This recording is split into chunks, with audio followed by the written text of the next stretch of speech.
नमस्कार, आप देख रहे हैं न्यूज 18 का डिजिटल प्लेटफॉर्म। मैं हूं आपके साथ सृष्टि शेखर। केंद्र सरकार के कर्मचारियों और पेंशनर्स के लिए इस समय दो बड़ी खबरें चर्चा का विषय बनी हुई है।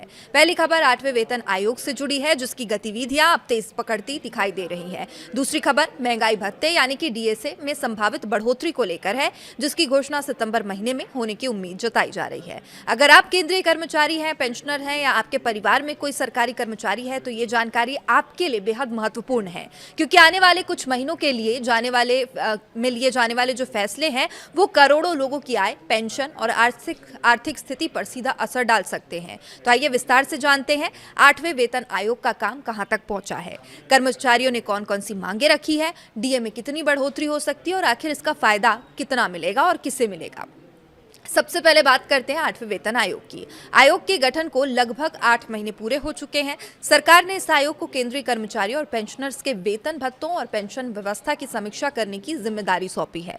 आयोग का अपनी अंतिम सिफारिशें सरकार को सौंपने के लिए 10 महीने का समय और मिला हुआ है। हालांकि आयोग ने अभी तक अपनी अंतिम रिपोर्ट तैयार नहीं की है, लेकिन इसके लिए जरूरी प्रक्रियाएं भी जारी है लगातार। और आयोग देश भर के कर्मचारियों, पेंशनर्स और विभिन्न संगठनों से सुझाव और मांगे जुटा रहा था। इसके लिए 15 जून 2026 को अंतिम तारीख निर्धारित की गई थी, जो अब समाप्त हो चुकी है। इसका मतलब है कि अब आयोग के पास विभिन्न कर्मचारी संगठनों, यूनियंस और हितधारकों द्वारा भेजे गए सुझावों का बड़ा डेटाबेस मौजूद है, जिसके आधार पर आगे की सिफारिशें तैयार की जाएंगी। अब सवाल यह है कि कर्मचारियों ने आयोग के सामने कौन कौन सी अपनी प्रमुख मांगे रखी है। तो सबसे बड़ी मांग है न्यूनतम बेसिक सैलरी बढ़ाने की मांग। कर्मचारियों का कहना है कि पिछले कुछ सालों में महंगाई लगातार बढ़ी है, जीवन यापन की लागत भी काफी बढ़ चुकी है, इजाफा हुआ है। ऐसे में मौजूदा वेतन संरचना को संशोधित करने की जरूरत है। इसके अलावा फिटमेंट फैक्टर को लेकर भी बड़ी चर्चा चल रही है। कर्मचारी संगठनों का मानना है कि यदि फिटमेंट फैक्टर को बेहतर बनाया जाता है तो कर्मचारियों की बेसिक सैलरी में उल्लेखनीय वृद्धि हो सकती है, और यही वजह है फिटमेंट फैक्टर इस बार की सबसे महत्वपूर्ण मांगों में शामिल है। पेंशनर्स ने भी आयोग के सामने अपनी चिंताएं रखी है। उनकी मांग है कि पेंशन व्यवस्था को और मजबूत बनाया जाए, ताकि सेवानिवृत्ति के बाद आर्थिक सुरक्षा सुनिश्चित की जा सके। और एक और बड़ा मुद्दा पुरानी पेंशन योजना यानी कि ओपीएस का है।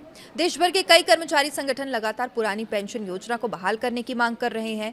कहीं कुछ संगठनों ने राष्ट्रीय पेंशन प्रणाली यानी कि एनपीएस और यूनिफाइड पेंशन स्कीम यानी यूपीएस की समीक्षा करने की मांग भी आयोग के सामने रखी है। इसके अलावा मकान किराया भत्ता यानी एचआरए, जोखिम भत्ता, बोनस, चिकित्सा सुविधाएं और अवकाश संबंधी लाभों को बेहतर बनाने की मांग भी जोर शोर से इस बार उठाई गई है। अब बात करते हैं महंगाई भत्ते की यानी डीए की। केंद्र सरकार साल में 2 बार महंगाई भत्ते और महंगाई राहत में संशोधन करती है। पहली बढ़ोतरी जनवरी से लागू होती है, जबकि दूसरी जुलाई से लागू मानी जाती है। अब जनवरी 2026 में सरकार ने महंगाई भत्ते में 2% की बढ़ोतरी की थी। इसके बाद कर्मचारियों का डीए बढ़कर 60% पहुंच गया था। अब ये बढ़ोतरी लाखों कर्मचारियों और पेंशनर्स के लिए राहत लेकर आई थी। अब कर्मचारियों को जुलाई 2026 से लागू होने वाली अगली बढ़ोतरी का इंतजार है। हालांकि जुलाई से लागू होने वाली डीए का औपचारिक ऐलान आमतौर पर सितंबर या अक्टूबर में किया जाता है। इसका कारण यह है कि सरकार महंगाई भत्ते की गणना के लिए अखिल भारतीय उपभोक्ता मूल्य सूचकांक यानी कि AICPI-IW के आंकड़ों का उपयोग करती है। डीए तय करने के से पहले सरकार को कुछ महीनों में महंगाई आंकड़ों का विश्लेषण करना पड़ता है। अप्रैल 2026 तक के आंकड़े सामने आ चुके हैं और अब मई और जून के आंकड़ों का इंतजार किया जा रहा है। इन आंकड़ों के आने के बाद सरकार अंतिम गणना करेगी और उसी के आधार पर डीए बढ़ोतरी की घोषणा की जाएगी। अब विशेषज्ञों का मानना है कि यदि महंगाई का स्तर मौजूदा रुझान के अनुरूप रहता है तो कर्मचारियों को एक और बढ़ोतरी का लाभ मिल सकता है। हालांकि अंतिम फैसला सरकार द्वारा आधिकारिक घोषणा के बाद ही स्पष्ट होगा। कर्मचारियों के लिए अच्छी बात यह है कि जब भी डीए बढ़ोतरी की घोषणा होगी, उसका लाभ जुलाई 2026 से प्रभावी माना जाएगा, यानी कर्मचारियों को बढ़े हुए डीए के साथ साथ एरियर का लाभ भी मिल सकता है। अब बात करते हैं आयोग की मौजूदा गतिविधियों की। 8वां वेतन आयोग केवल दस्तावेजों और रिपोर्ट के आधार पर निर्णय नहीं लेना चाहता। आयोग जमीनी स्तर पर कर्मचारियों की स्थिति को समझने के लिए देश के विभिन्न हिस्सों का दौरा कर रहा है। आयोग की टीम पहले ही दिल्ली, लद्दाख, जम्मू कश्मीर, तेलंगाना, महाराष्ट्र और उत्तराखंड जैसे राज्यों और केंद्र शासित प्रदेशों का दौरा कर चुकी है। इन दौरों के दौरान आयोग ने कर्मचारियों, अधिकारियों और कर्मचारी संगठनों के प्रतिनिधियों से मुलाकात की थी, उनकी समस्याओं को सुना था, अपेक्षाओं को समझा था। अब आयोग का अगला दौरा उत्तर प्रदेश की राजधानी लखनऊ में 22 और 23 जून को प्रस्तावित है। इसके बाद 6 और 7 जुलाई को उड़ीसा की राजधानी भुवनेश्वर और इसके बाद 9 और 10 जुलाई को पश्चिम बंगाल की राजधानी कोलकाता में बैठकों का आयोजन किया जाएगा। इन बैठकों का उद्देश्य कर्मचारियों की वास्तविक जरूरतों को समझना, विभिन्न क्षेत्रों की परिस्थितियों का अध्ययन करना। आयोग चाहता है कि बेहतर तरीके से कर्मचारियों की मांगों को, उनके सुझावों को समझा जाए और उनकी अंतिम सिफारिशें देश भर के कर्मचारियों की वास्तविक चुनौतियों को ध्यान में रखते हुए तैयार की जाए। अब सबसे बड़ा सवाल, इसका आखिर फायदा किससे मिलेगा? 8वां वेतन आयोग लगभग 55 लाख केंद्रीय कर्मचारियों और करीब 69 लाख पेंशनर्स के वेतन, पेंशन और भत्तों की समीक्षा कर रहा है। यानी सीधे तौर पर 1 करोड़ 24 लाख से अधिक लोग इसके दायरे में आते हैं। यदि इनके परिवारों को भी शामिल कर लिया जाए तो इसका असर करोड़ों लोगों के जीवन पर पड़ सकता है। वेतन में वृद्धि होने से कर्मचारियों की क्रय शक्ति बढ़ती है, जिससे बाजार में मांग बढ़ सकती है, अर्थव्यवस्था और भी मजबूत हो सकती है। पेंशनर्स के लिए भी ये आयोग बेहद अहम साबित हो सकता है। पेंशन में सुधार और महंगाई राहत में वृद्धि से उनकी आर्थिक स्थिति बेहतर हो सकती है। बढ़ती महंगाई के प्रभाव को कम करने में मदद मिल सकती है।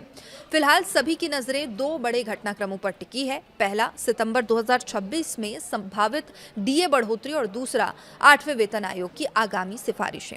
आने वाले महीनों में आयोग विभिन्न राज्यों का दौरे से जो प्राप्त सुझाव हैं, आर्थिक परिस्थितियों का विस्तृत अध्ययन करेगा और इसके बाद एक अंतिम रिपोर्ट तैयार कर केंद्र सरकार को सौंपा जाएगा और उसके आधार पर उस पर बढ़ोतरी की जाएगी। अब यह देखना दिलचस्प होगा कि आयोग कर्मचारियों और पेंशनर्स की मांगों को किस हद तक अपनी सिफारिशों में शामिल करता है, सरकार उन सिफारिशों को किस रूप में लागू करती है। लेकिन फिलहाल इतना तय है कि केंद्रीय कर्मचारियों और पेंशनर्स के लिए आने वाले महीने बेहद महत्वपूर्ण रहने वाले हैं। डीए बढ़ोतरी की उम्मीद और 8वें वेतन आयोग की गतिविधियां दोनों ही लाखों परिवारों की आर्थिक योजनाओं को प्रभावित कर सकती है। इस विषय पर आपकी क्या राय है? आपको क्या लगता है 8वें वेतन आयोग में कर्मचारियों की प्रमुख मांगें पूरी होंगी और जितनी बढ़ोतरी होगी क्या वो काफ़ी होगी? जुलाई 2026 के लिए डीए में कितनी बढ़ोतरी होनी चाहिए, हो सकती है? अपनी राय कमेंट करके ज़रूर बताइएगा। वीडियो पसंद आए तो इसे लाइक करें, शेयर करें और ऐसी ही महत्वपूर्ण सरकारी कर्मचारी अपडेट्स के लिए चैनल को सब्सक्राइब करना ना भूलें। नमस्कार।